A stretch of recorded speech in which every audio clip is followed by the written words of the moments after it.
Pat Buchanan, one of our favorites, White House Director of Strategic Comms in his day. And it's, by the way, Pat, on my sheet it says that's what you're doing now, which is hilarious. So I just read it right off. I'm like, no, not quite, but just updated a little bit, right? Yeah. We have to update our bio of you, apparently. We're back in like the 80s and 70s. Pat, your thoughts about where we are right now with the state of the American media? Well, I think where we're at right now is that there really is an all-out full-court press. I think to bring down the President of the United States, I think the key event was the funeral in that long week where Senator McCain and his career and his bravery, etc., were all contrasted with Mr. Trump and Mr. Trump's failings and all he had done. And then they took off this week with the Kavanaugh hearings and the Woodward book and the anonymous letter. And it really looks like the campaign to bring down the president is entering a higher gear than it had been. With regard to that anonymous letter, though, I'm inclined to agree with you. I thought Trump ought to go out and said, we found the culprit, it's Barron Trump. He wrote the thing, and just let it go. Well, and now they're doing polygraphs. I mean, on the one hand, it's kind of fun to find out who did it. And it's but that's eventually going to come out. But, here's the thing. What I would have said to the president, actually, is just, look, this clearly is a disloyal individual. He's working in collusion with the New York Times, which is paying him off in anonymity for giving him the op-ed piece and making a big splash. And it's part of the long-term campaign to bring down and break this president because they disagree with us. But we're going to move on with the agenda we've had since the beginning, where we're succeeding on one issue after another.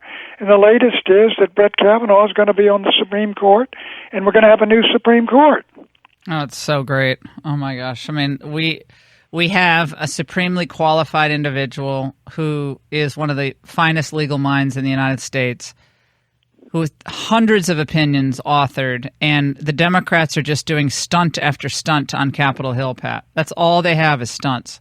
Well, sure. What they got, you got Kamala Harris out there, and you got Cory Booker out there, and the other senator, from Minnesota. And all of them are really trying to audition to the socialist, if you will, sort of the new left of the Democratic Party, which is very resurgent and is sort of active and militant. And I think they're all reaching out to those constituents by going on television and going after Kavanaugh. I understand what they're doing, but it looks to me like Judge Kavanaugh is handling himself very well. I think we're all out of the interrogations of Kavanaugh, and I'm not sure when the first vote comes in Judiciary Committee, but I think he's going to go through.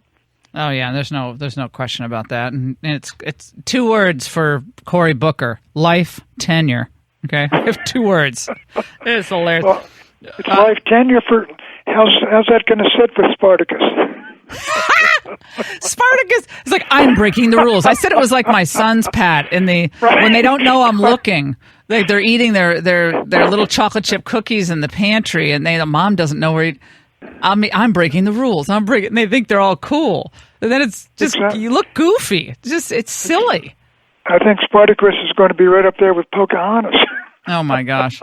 Actually, I'm gonna play Chris Matthews for Pat. Chris Matthews, his commentary on this anonymous column. Let's listen. What could be the most powerful anonymous letter since American diplomat George Kennan published his historic telegram outlining the Cold War strategy of containment. But rather than attempting to contain a foreign power, the author in this case makes clear that the objective now is to contain the worst impulses of a sitting U.S. president. Your reaction? And this is comparable to the long telegram of George Kennan in 1947 that established the policy of the United States for virtually the entire Cold War. This thing's going to be forgotten by Monday. I mean, there's an anonymous letter to the op-ed in the New York Times that someone doesn't even have the guts to sign it. A seditionist individual inside the administration is trying to win points, and this is historic. It's an absurdity. No, it's an absurdity, and I think it's revealing. Because the media. This is what the media want. This is what the media want, and Elizabeth Warren picked up on the same issue with the 25th Amendment, because an anonymous person in the White House or wherever says, well, there were whispers. Well, this is where Elizabeth Warren went. Let's listen. If senior administration officials think that the President of the United States is not able to do his job, then they should invoke the 25th Amendment. So that's where we are. Well, I don't think we're going to have any invocation of the 25th Amendment, which requires a majority of the cabinet and the Vice President of the United States, all of whom denied that they wrote this letter or had anything to do with this letter. And the very fact that people early in the thing were whispering about that, I mean, what does that amount to, really? You know, and who supposedly was going to do this?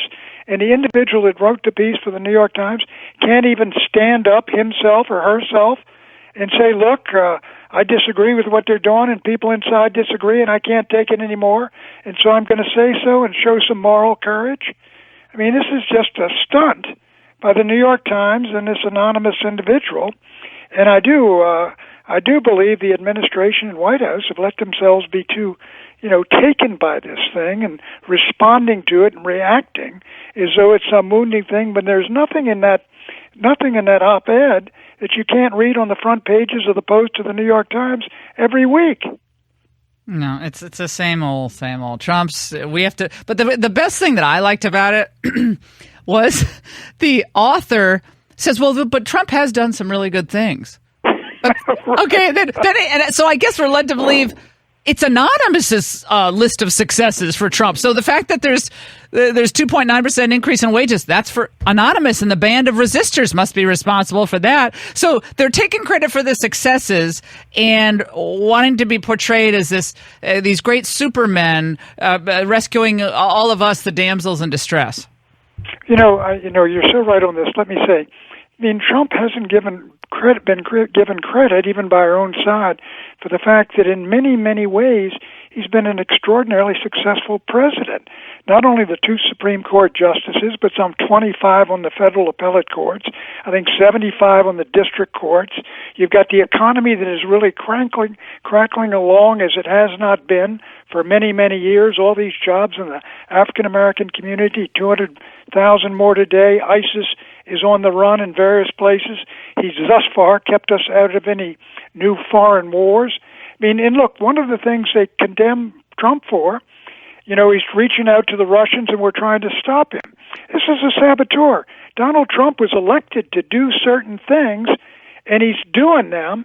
And the very fact that he's doing them in the areas of immigration and trade and foreign policy are exactly what he promised us he would do. And if resistance is inside the White House and people are arguing the case, fine. But if they're sabotaging it, it really speaks ill of the entire establishment and the deep state crowd and the permanent government, that they don't have the courage to stand up and say, look, I disagree profoundly, we're doing something wrong, and I'm going to resign and say so. That's honorable. This is dishonorable and sleazy. You wrote a piece, Pat, about the war that, I think people have kind of forgotten, which is the war in Afghanistan. We're still there. We're still spending billions of dollars. And it seems like Al-Qaeda is in pockets of resistance there, still maiming, still killing. What gives with America still in Afghanistan? Well, General Nicholson and General Eikenberry, the recently retired general who ran it, and one who ran the operation a few years back, Eikenberry, both basically are saying it's an unwinnable war. We're not winning this fight. And we're just basically treading water in Afghanistan, losing guys, spending money, and these terrorist attacks grow and grow, and the Taliban are stronger now than they've ever been. I think the one reason that Americans, they won't pull out is we know what's going to happen if we do, that it won't be long before the Taliban take control in Kabul, and you get a version of what happened after the Viet Cong and NVA took control in Saigon, with all the people going into the South China Sea and the Holocaust in Cambodia. I mean, to lose a war is a horrible thing, and it's dreadful for a country's morale and spirit after all your contributions, but even more dreadful, far more dreadful, for the folks who cast their lot with us and whom we leave behind. That's why they're still there. That's it. I can't think of any other reason. Strategic goal, the idea that we're going to turn it into Vermont. I hope the neocons have given that up by now. No, I mean, this is why going into war in the first place. They don't think it through. Yeah, they don't think it through to the end. I mean, they did that. I think it was General Petraeus, when they were marching up to Baghdad, was the one who said, and I think he was a division commander or something, tell me how this thing ends. Obviously the statues come down, Saddam's hung, all the rest of it, we applaud the new arrival of democracy and et cetera. And then what happens? It reverts to what it was. No. And again, these are cultures and tribal rivalries that the Soviet Union. They go back hundreds of years. Yeah, and the Soviet Union couldn't figure it out, and it's just when you're fighting people who are willing to die for their religion and for their whatever their view of religion is, right. And they're willing to die, and kill women and innocents, then it's very difficult for us. Sure, and after all, it's their country, not ours. And You're right, that's one thing, whatever you say about the Taliban is, these guys, I was talking to Shelley this morning, these guys are getting themselves, I don't know if they get themselves drugged up, but you get into a car and drive into Kabul and blow yourself up and kill a bunch of folks at a mosque, and then you bring the guy in the ambulance and he blows himself up. They seem to have an inexhaustible supply of people who are willing to die, basically for their God and their country and their cause, and they despise us and they want us out of their land. And eventually, over a longer period of time, Americans are going to say, what are we doing there? Let it go back to them. Yeah, and I think, again, the longest war we've ever been in. It looks like now. Yeah. Pat Buchanan, on that kind of somber note on a Friday, we really appreciate your joining us today, and I hope to talk to you soon. And thanks so much. Have a great weekend. All right, you too.